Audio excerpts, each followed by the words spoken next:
ভারতের সাবেক প্রধানমন্ত্রী ও দেশটির প্রধান বিরোধী দল কংগ্রেসের প্রবীণ নেতা মনমোহন সিং ৯২ বছর বয়সে প্রয়াত হলেন।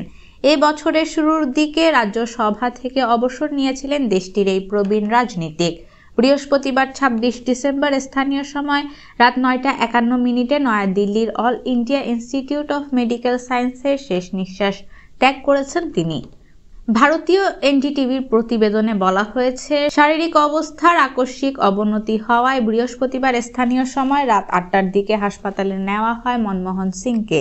প্রতিবেদন থেকে আরও জানা যায়, কংগ্রেসের প্রবীণ নেতা মনমোহন সিংকে বয়সজনিত অসুস্থতার কারণে all India Institute of medical সায়েন্সে ভর্তি করা হয়েছিল।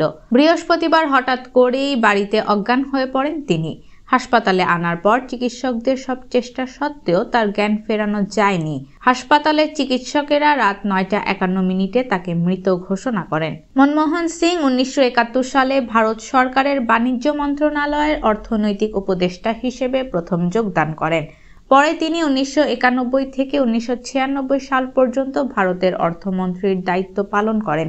২০০৪ সালে তিনি ভারতের ১৪তম প্রধানমন্ত্রী নির্বাচিত হন।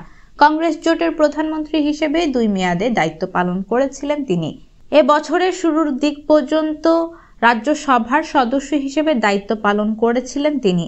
ভারতের অর্থনৈতিক সংস্কারের অন্যতম এই রূপকার গত এপ্রিলে রাজ্যসভা থেকে অবসরে যান।